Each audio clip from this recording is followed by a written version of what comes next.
tas yung mga sizes po ng mga nandito is actual size po talaga nila. Ito. Dito kayo part po.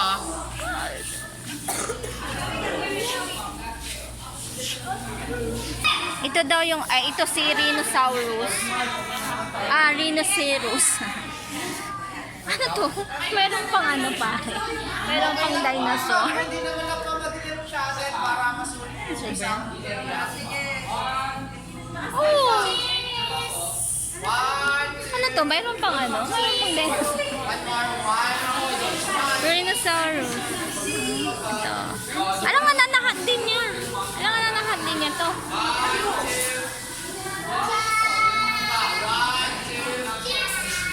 Ay, lalo na yung elepante. Malaking elepante pare. Ano to? Nahat din niya to? Oh? Ang laki ng nahat niya. Na-amaze ako. Si Cape Buffalo. Oh. Nahat din niya yan. Tapos si African Lion.